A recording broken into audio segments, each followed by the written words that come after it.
Belum lama ini gue tuh lagi ngeliat salah satu berita tentang job fair yang terjadi di Bekasi dan orang-orang tuh marah segala macem. At the same time ngeliat orang-orang protes di pabrik-pabrik yang diinvestasi dari luar negeri. Problemnya tuh di mana sih sebenarnya? Nah, sebelum kita lanjut ke videonya dan lihat POV gue tentang hal ini, pastikan teman-teman subscribe ke channelnya, pastikan teman-teman like videonya, pastikan teman-teman komentar juga pendapat teman-teman soal hal ini.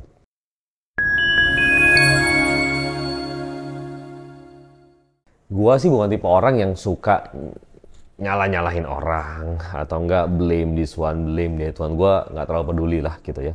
Tapi ketika lu ngeliat orang-orang cari kerja dan susah, kan kita jadi mikir. Misalnya contoh ya, gua kan di insurance. Gua itu coba ngajakin orang loh untuk jadi agen asuransi. Itu orang-orang yang ngeliat gue jadi agen aja ngeliat kayak kok duitnya ada. Tapi kalau diajakin gak mau. Agen asuransi gak keren, gak mau. Tapi lu rebutan dengan puluhan ribu orang ketika pekerjaan yang ada sekitar berapa ribu, tapi yang apply itu atau nggak yang datang ke sana puluhan ribu orang. Artinya kan oversupply. Ketika adanya kerjaannya segini, tapi salah kebalik over demand. Demandnya segini, supply-nya segini. Lah, ekonomi aja, rumus ekonominya, teori ekonominya aja nggak masuk akal. Itu udah pasti akan ada puluhan ribu lain yang kagak dapet, yang dapat cuma segini, dan itu pun belum tentu dapet. Ketika udah dapet pun ngeluh sama kerjaannya. Bingung kan? Gue juga bingung sih sebenarnya sama. Gue nggak mau nyalain generasi-generasi karena gue as millennials juga kita punya kekurangannya kita sendiri. Gue nggak akan bilang, oh Gen Z gini-gini. Malah menurut gue Gen Z adalah generasi yang mungkin bisa paling cepat mencapai kekayaan. Menurut gue ya. Kalau misalkan bisa menggunakan apa yang ada, berani mengambil resiko, berani do something, berani eksekusi, nggak mageran. Menurut gue Gen Z one of the fastest untuk mencapai mimpi-mimpi besarnya mereka gitu ya. Tapi di milenial sendiri kita juga banyak kekurangan. Jadi gue nggak akan bilang, oh Gen Z gini, oh millennials gini, baby boomers begini. Ngapain juga gue marah-marahin begituan gitu, nggak penting juga gitu kan. Nah, tapi yang kita pengen bahas adalah soal kerja pertama itu memang gak enak. Nah, ini gue mau cerita. Kerja pertama gue itu tentu bukan di insurance gitu ya, atau di content creating kayak gini, enggak lah. Kerja pertama gue itu yang bener-bener tanda kutip ada kontraknya, ada surat menyuratnya. Kalau misalnya cuma jualan di Kaskus, jualan online kan itu kan nggak tertulis di kontrak gitu ya. Kerja gua yang bener-bener orang kayak misalnya orang cari di job fair di begitu itu adalah di sekolah bahasa. Jadi gue itu ngajar di sebuah sekolah bahasa, ngajar bahasa Korea.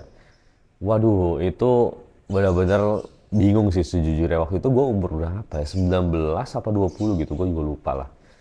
Sedangkan guru-guru lain kan umurnya udah 30-an, 40-an, 50. Kadang-kadang gue juga nggak bisa connect sama mereka. Mereka main di ruang guru gue juga nggak diajak. Gue juga nggak diajak ngobrol. Dan salah gue juga ada nggak ada. Karena gue nggak berusaha untuk coba mendekatkan diri dan kenal mereka.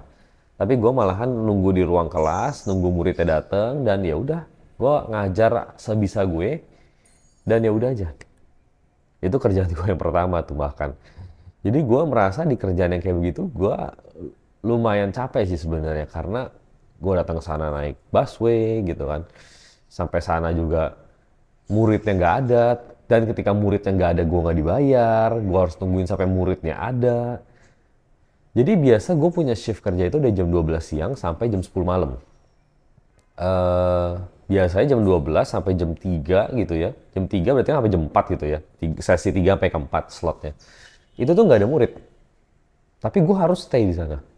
Kenapa? Karena itu tempat les yang memang kayak gym, tanda kutip kayak gym lah ya. Tempat les yang kayak gym, jadi ketika ada murid datang ya lu ngajarin. Ketika ada murid datang lu ngajarin. Ketika nggak ada murid ya lu harus tunggu di sana. Jam 4 jam itu jadi gue harus tunggu berdasarkan kontrak. Gue jadi nggak dapat duitnya lah. Gue ingat banget tuh karena tanda kutip freelance kerjanya atau nggak part time, meskipun part time-nya lumayan kayak 10 jam kayak gitu ya. Gue itu total 1 bulan dapetnya cuma 1,8. Karena per jamnya cuma dibayar 30 ribu. Apa 20 ribu gitu per jamnya, gue juga lupa. Jadi kayak, gue tuh mikir kayak gila ya, gue kerja sebulanan cuma dapat 1,8 juta. Tapi ingat 1,8 juta itu tahun 2013. Jadi menurut gue masih kayak, ya masih oke lah, masih lumayan gitu ya. Nah, Enak gak? Gak enak. Kerja berikutnya, gue pindah ke Shanghai waktu itu, gue ingat banget. Kerja di sebuah startup bahasa lagi. Waduh, sama bule-bule itu ada orang Amerika, ada orang Spanyol, orang Norway, orang Cina, orang mana Finland, orang Amerika sih paling banyak sih. Wah itu sih kalau nggak perform diinjek banget di sana. Nggak enak, makanya gue suka bilang ke orang-orang yang baru lulus kerja, baru lulus kuliah, kerja pertama kali. Ya itu bukan buat cari duit, itu cuma buat ditanda kutip buat ditai-taiin doang sama bos lu gitu, cuma buat diinjek-injek. Artinya apa? Kerja pertama, fungsinya bukan sekedar tanda kutip cari uang. Kerja pertama, apapun itu yang lu kerjakan, fungsinya adalah untuk membangun mental. Jadi jangan sampai kalau misalnya lu dapat nih kerjaan di pabrik apa gitu, yang pabrik khususnya yang foreign direct investment dari luar negeri mau investasi ke Indonesia, bikin pabrik, demo. Aduh. Ya nggak heran orang luar negeri mencabut semua dari sini. Negara ini kagak dapat investasi dari luar. Gua jadi investor juga gua males datang ke sini. Kenapa? Gue udah bangun pabrik mahal-mahal. Udah jadi, kasih gaji, atau nggak kasih pekerjaan, di demo. Ya mending ke Vietnam aja. Iya toh. Jadi, menurut gua, ada namanya emerging adulthood. Ada teorinya, gue lupa namanya apa. Emerging adulthood, di mana umur 19 sampai 25, 29 kita krisis identitas, ditambah reality shock. Kita nggak pernah nyangka bahwa sekolah, kuliah, itu ternyata semuanya itu mengajarkan apa yang terjadi di dunia yang ideal. Bener, gue sih keluar dari kuliahan, bener-bener kerja di startup itu, gue tuh kaget kayak seluruh ilmu yang gue pelajari di kuliah, tidak ada yang bisa diaplikasikan di pekerjaan tersebut. Padahal gue belajar behavior economics, consumer behavior, human resource management, marketing, advanced marketing, advanced business statistic. Gak ada satu yang gue pakai. Gak ada satupun. Kan sedih kan, gue bayar kuliah mahal-mahal, ilmunya nggak bisa kepake. Kenapa? Karena ini terjadi di dunia yang ideal, kata bos gue. Pelajaran lu ideal, lu sampai di kantor, tidak ada yang ideal. Setiap hari problem, setiap hari ini, setiap hari itu. Yang kita mesti lakukan adalah adapt terhadap problemnya. Ada masalah, solve. Masalah, solve. Masalah, solve. As long as masih mengikuti visinya kita. Targetnya kita. Goalsnya kita. Kaget gue, karena apa? Pelajaran sekolah ideal, dunia kita nggak ideal. Itu reality shock, emerging adulthood ditambah reality shock. Makanya kenapa kita tuh ketika kerja di umur-umuran 20 tuh bingung kayak, ini apa yang gue lakukan? Makanya mendingan lu ditempa sama bos lu di sana, dikata-katain sekalian. Kalau gue bilang gitu ke teman-teman gue gitu ya di komunitas yang masih muda-muda, suka ngeluh kerjaan.